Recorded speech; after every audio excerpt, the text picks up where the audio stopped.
Good morning. Oh, wow. My name is Lisa Kadotic. I'm a trauma surgeon in New Haven, Connecticut, and I'm honored to participate in this meeting on behalf of EAST, where I lead our guidelines committee. And I have the distinct pleasure this morning of introducing our next guests, who both come to us from their roles with the NCCN, the National Comprehensive Cancer Network. Christina Gregory is a nurse and Senior Vice President of Clinical Information Programs at NCCN and leads the Guidelines Program. Dr. Wui Jin Koh is a professor of radiation oncology and serves as Senior Vice President and Chief Medical Officer at NCCN. I am certain we will learn from their experience and expertise with guideline development for cancer, and I hope we will understand how we can apply these lessons to guideline development for the disease of injury. Thanks so much. Good morning. Thank you for the opportunity to participate in this meeting. Can you see my slides and hear me? Yes. Okay. So I'm sorry to say that Chris Gregory fell ill, and so you're just going to have to deal with me. But I would recognize that she does most of the work and indeed is the power behind the NCCN Guidelines program. So our objectives is to discuss with you how NCCN clinical practice guidelines are created, regularly updated, the impact and the applications for such guidelines, and also how NCCN guidelines can be adapted for variable global and resource settings. As I understand, there's an interest to disseminating trauma guidelines to other regions of the world. The NCCN's collection of 33 cancer centers devoted to patient care, research, and education. In your area, in Chicago, there are two institutions, the University of Chicago Comprehensive Cancer Center and the Robert Lurie Comprehensive Cancer Center at Northwestern. Just a few more words about the NCCN guidelines. I think many of you may be familiar with it. It was initially developed based on practice patterns at NCCN guidelines in response to managed care policies, the concern that at our institutions, cancer care was too expensive. But once we were able, or NCCN was able to codify practices, insurance companies actually liked the fact that they knew what was going to be done in specific situations. Now, the NCCN guidelines are the recognized standard for clinical policy in cancer care throughout the United States and in many parts of the world. Several other characteristics: they are widely available, free of charge for non-commercial use. They are the basis for insurance coverage policy by CMS and by insurance companies that impact 85% or more of covered lives. And that's something that when you all discuss implementation and impact, it's an important thing to consider how, beyond guidelines guiding clinicians, how one can engage the other stakeholders, including payers and including credentialing bodies that uses as a basis for quality evaluation. The NCCN guidelines are primarily algorithmic and pathway-based rather than textual. We believe that that makes it easier to follow. I'll show you an example of that. And then finally, they're widely used as educational instruments. So we have a total of 88 clinical practice guidelines. These are formulated by 63 separate panels. And we are fortunate at NCCN to have the participation of experts from our member institutions. They are the ones who actually provide all the expertise and all the analysis and consensus.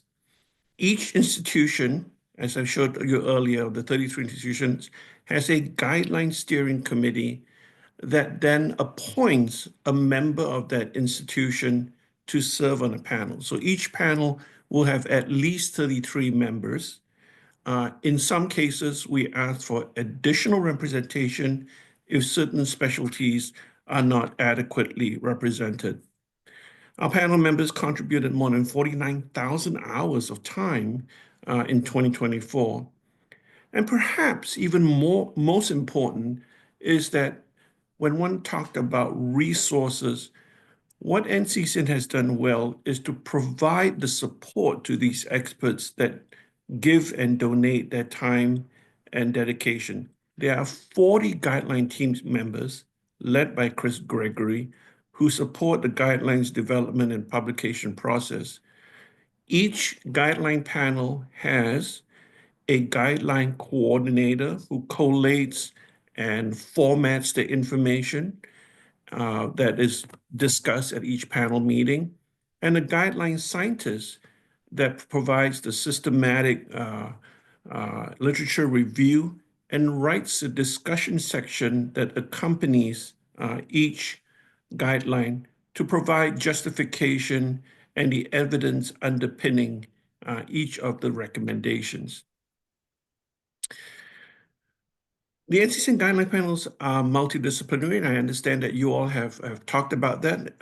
Obviously, your specialties will be different, but depending on the scope of your coverage, one might want to include multiple levels, certainly the surgeons, but also, as was pointed out by the keynote speaker, upstream, the EMTs, the EDs, and then at the time of surgery, anesthesiologists, nursing, pharmacologists, intensivists. And 90% of our panels have a patient advocate. This is someone who's either a survivor of that cancer type or has been a caregiver of someone who has had that disease type or disease or medical issue. These patient advocates do not have to come from one of our member institutions, and they have full right of discussion and a complete vote in each of the panels. Give you a little bit more detail of the guidelines development process. NCCN is committed to an annual review, at least annual, an update of all guidelines. So our meeting schedule, we have 5 schedulers to accommodate those 1,950 people that we have to coalesce and organize. The annual meetings are targeted to specific months, and then as the meetings come closer, a specific date is set. About half of our panels meet in person and half meet virtually. The critical portion of our guidelines, and that which is important to maintain its currency, is what we call an institutional review. And that starts approximately 10 to 12 weeks before the meeting date. So what the institutional review is that the guideline that is currently published is brought by a panel member of an institution and circulated to everyone at their institution who deals with that disease process. So for example, I was a member of the cervix and uterine cancer panel. However, it was just not only my thoughts. I was tasked with bringing that guideline to all the gynecologic oncologists, the radiation oncologists, medical oncologists, pathologists, imaging experts, supportive care individuals, to ask, what is it that is appropriately added, what may be out of date, and what should be modified based on new science. In this way, each panel member actually amplifies the voice and the collection of information that informs the guidelines making process. Now, the meeting planning itself then starts 4 to 6 weeks before the meeting date, where all the institutional reviews are evaluated by the panel chair and vice chair, and each of our panel has a chair and vice chair, the guideline scientist and the guideline coordinator, to collate that information, group them together, and decide how best to address these. There could be simple answers, simple corrections, or if it's more controversial, persons are assigned to discuss and debate the papers or the evidence underpinning each of those recommendation points. The meeting materials are distributed to the panel members 1 to 2 weeks before the meeting date so that they come prepared. This shows you schematically our guideline development process. And as I mentioned, we have 88 guidelines, and they are updated at least once a year. So you say the institutional review, the scientists, as well as all the members of the panel, keep abreast of clinical data, PubMed information, scientific meetings, Congress presentations, and FDA approvals. I'm going to mention third-party submissions in just a little bit elsewhere. Then all of this is collated and brought to a panel meeting. And when there are changes that are required, we take a vote. Then this results in the development of the algorithms, the manuscripts, the references, is re-reviewed by the panel chair, vice chair, and the full panel, and then posted. From the initial institutional review to the posting of a new set of guidelines takes about 4 months. These are the major updates. However, we do realize that with the rapidity and pace of scientific advances, oftentimes we cannot wait a full year to update the guidelines. So for example, if there's practice-changing science or new FDA approval or new indication, we have what is called a short loop meeting, often just done virtually. And if that data is considered important enough to include in the guidelines, this is actually reflected as an interim guideline update within about 2 to 4 weeks. I just show you this, and I apologize, it's a little bit complex. This is for a new guideline development. You can see that the pathway is a little bit different from what I showed you for the ones that are updated. NCCN continues to develop new guidelines at a measured pace. We are currently particularly interested in developing pediatric cancer guidelines, but you can see that there's a little bit more iteration before a new guideline is developed and posted. And once posted, it goes through that annual update process. Now, our guidelines are guided by 3 important pillars. We maintain confidentiality. We tell the guideline members that, yes, they're free to discuss this, but whatever changes are made in the guidelines cannot be discussed outside the guidelines until such time as they are publicly posted. There's a transparency. We post on our website everyone that's involved in the guidelines, their affiliations, their disclosures. And lastly, the disclosure, panel members and staff have to make full disclosures, and we hold our panel members to very strict thresholds. No one can have more than $20,000 of equity or compensation for any commercial entity, or no more than $50,000 for all commercial entities combined. And this applies not just to the panel member, but also to their spouse, domestic partner, or dependent children. We realize that this is rigid, but we also take the responsibility of maintaining the integrity and credibility of our guidelines very carefully. As I mentioned, because of the disclosure and the importance of maintaining credibility, we have a very strict firewall approach to our guidelines. The guidelines development process is supported only by member institutional dues, the 33 member institutions. There is no support from pharma companies, philanthropic organizations, or any other external source. We do not allow external individuals to participate in the panel discussion. Pharma companies would love to be part of it, but we say no. However, we do have a submission process which allows these entities, and they are not just pharma companies, they could be other professional organizations like the American College of Surgeons, ASTRO, the radiation oncology. It could be patient advocacy groups. It could even be individual practitioners. And they send us information, and it's up to the panel to decide whether or not that should be included in the guidelines. A transparency document is actually published after each of the submission is considered. Very briefly, We also provide some additional information and granularity regarding our categories of evidence and consensus. So we have defined, to provide a little bit more granular guidance, categories of evidence and consensus. Category 1 is based on high-level evidence, which we define as randomized clinical trial or robust meta-analysis. There's uniform NCCN consensus. That's 85% or more of the panel agrees that that is an appropriate recommendation. Category 2A is also uniform uh, uh, consensus, but it's based on lower level evidence, phase 2 studies, retrospective analysis, cohort analysis, which does form a great deal of the evidence base.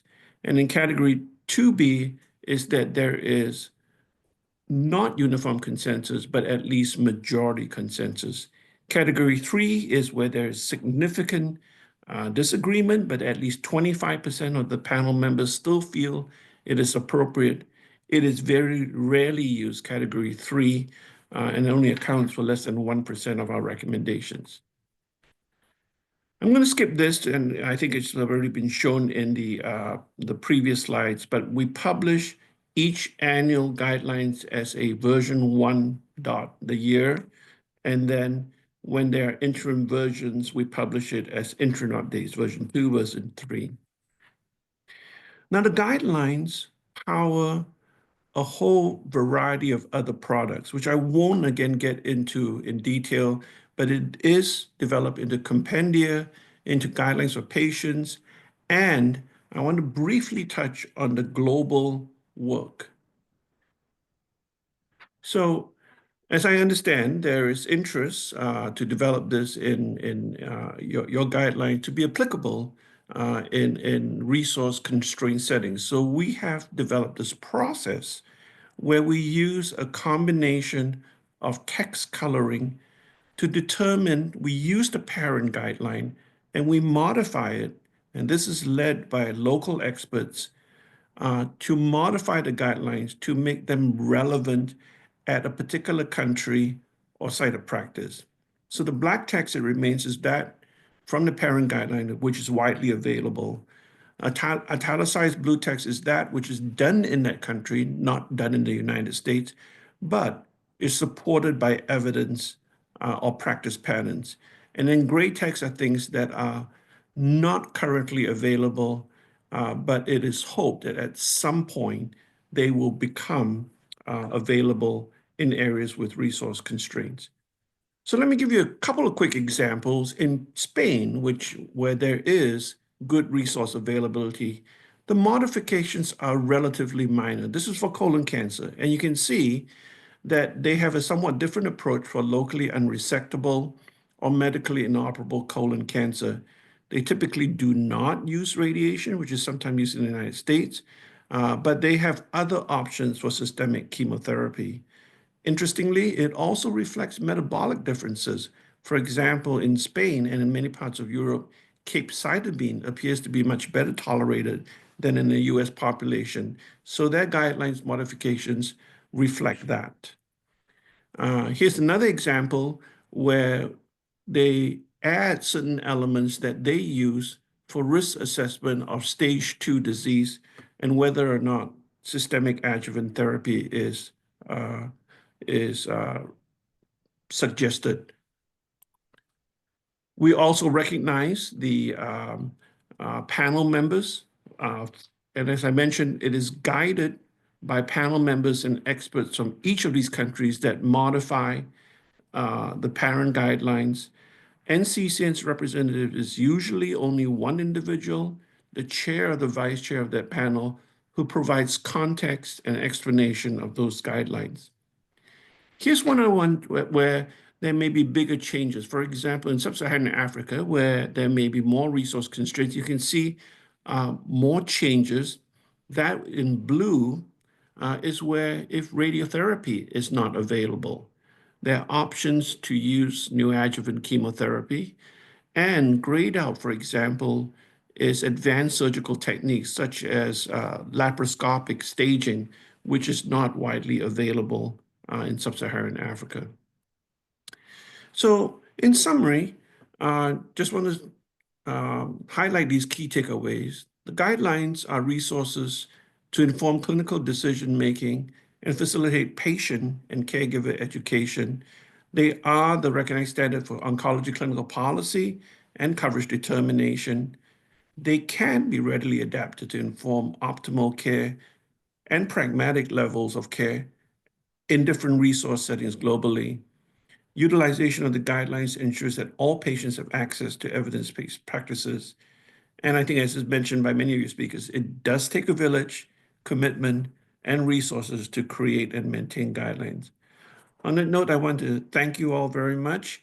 I should also point out that Al Benson, who's from the Lurie Cancer Institute, is actually in person at your conference. He's not only an NCCN Board of Director member, he's a guideline steering committee and the chair of the colorectal and hepatobiliary panel. So since I'm not there, if you want more specific information, he's the right person to ask.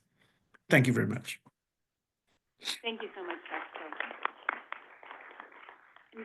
Dr. Benson, will you stand up so we know who you are? And thank you, Dr. Koh, for setting a standard. We know you guys have been at this for decades, and you're nailing it in so many ways. Thank you. Yeah, thank you.